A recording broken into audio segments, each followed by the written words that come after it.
Hello and thank you for joining me.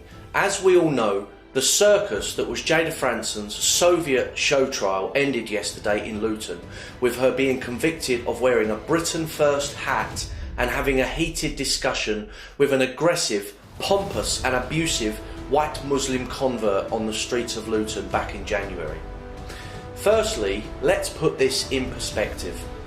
About a year ago, one of our activists filmed a Muslim man punch me in the face in broad daylight in the middle of a populated area in Luton. Yes, punched me in the face.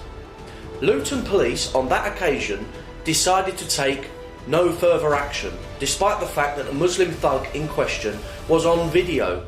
Yes, video, punching me in the face.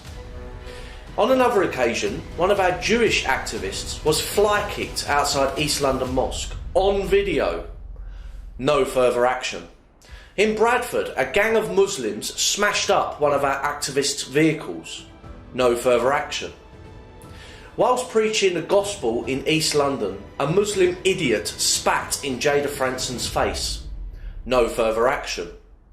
These are just a few examples where Muslims have been let off for a number of crimes, despite blatant video evidence, and some of them even being in front of police officers. However, when Britain First, a legally registered political party, decided to campaign in an area of Luton known for being an Islamist hotspot, Luton police unleashed a wave of arrests and legal persecution that is unprecedented in British political history. I want now to give a brief analysis of Jayda's trial that concluded yesterday. Firstly, I want to state that all of our activists and I wholeheartedly agree that Jayda did an absolutely superb job on the witness stand. She tore apart all of the arguments thrown against her by the prosecutor and the left-wing biased judge, and we were all proud of her. She did an amazing job. One constant feature of the trial was the total incompetence and ineptitude of the Luton police prosecutor, who made a complete fool of herself over and over again during the trial.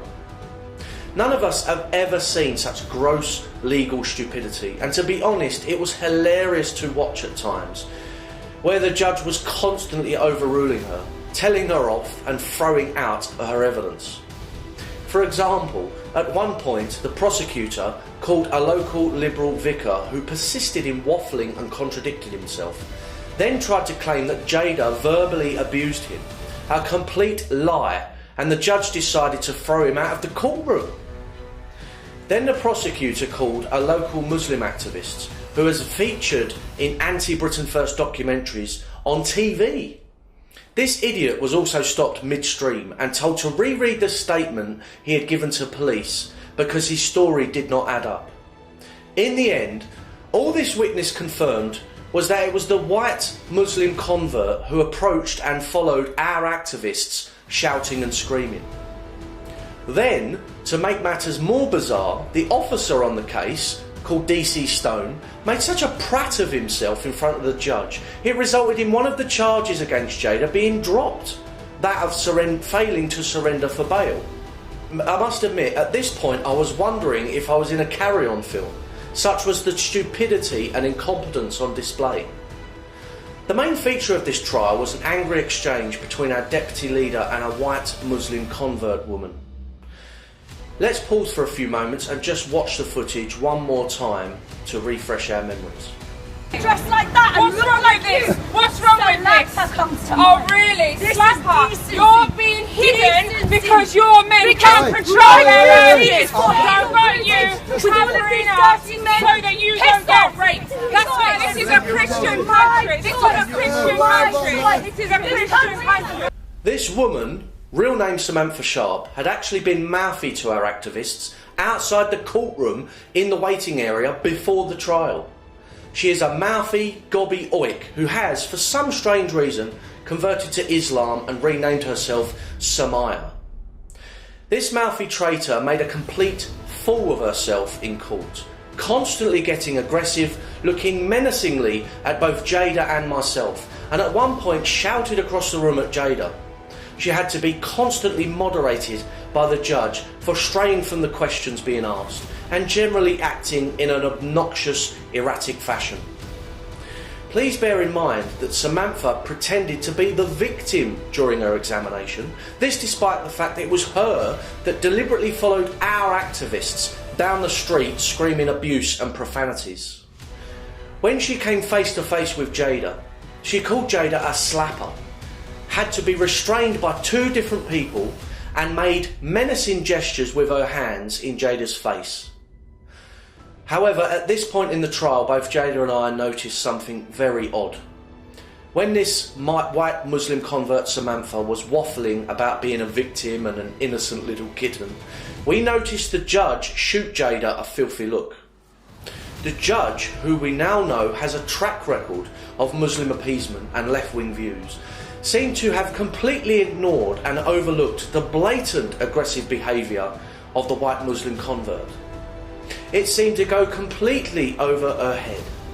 She wasn't interested. To go even further, this judge, with hindsight, was probably the most left-wing judge we could have got for this trial. She is an absolute disgrace to her country and an insult to the traditions of English law and fair play.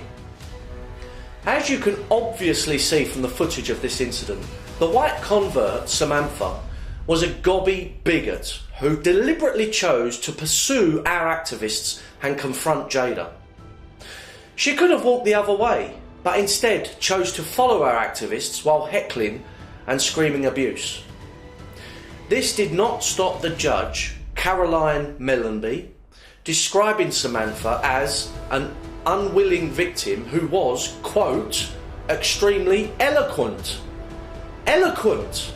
That's a direct quote from the impartial judge. It is hardly eloquent to call someone a slapper on the street and shout at them in a packed courtroom.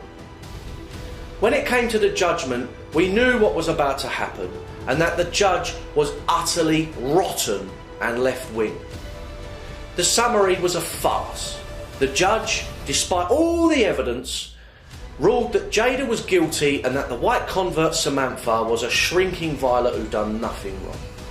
What a joke. The judge even made a snide comment about Britain First's objective of keeping Britain for the British, like that's a bad thing, and then attempted, against legal reason and logic, to impose on Jayda a stupid and ridiculous restraining order, preventing her from even mentioning the name of the white Muslim convert witness.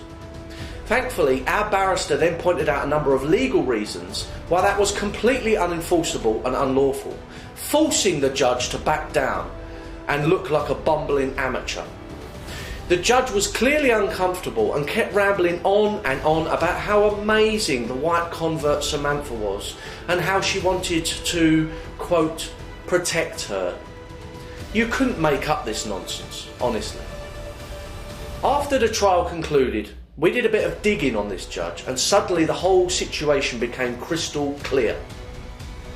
You may remember several years ago, a group of Islamists held a protest against the Anglican Regiment Homecoming Parade in Luton, during which they called our soldiers baby killers and told them to go to hell.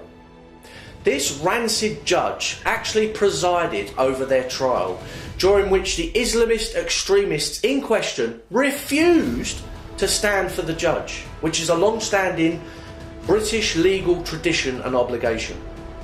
The extremists on trial stated that they would only stand for Allah and would not show respect for any judge in Britain or any legal traditions or rules. Failure to stand for a judge in this country lands you in contempt of court and you are taken straight to the cells, followed by serious punishment. Despite hundreds of years of British legal tradition, this sour-faced trout of a judge changed the rules so that the Islamists who abused our boys did not have to stand for her, purely to appease their petulant religious demands. Can you imagine what would have happened to Jayda if she had refused to stand for the judge? She would now be in prison, and that's a fact. All this trial has proved that there is now a two-tier legal system in Britain. One for Muslims and one for everyone else. Muslims are a protected species in Britain and receive favourable treatment from our left-wing establishment institutions, even to the point where they can break the law and get away with it scot-free. I can tell you now, with my hand on my heart, that neither me or Jayda will ever give up the struggle to save this country. One day the boot will be on the other foot and all of these wrongs will be put right. That I can promise you. The Muslims will take over, watch! Yeah, the Muslims.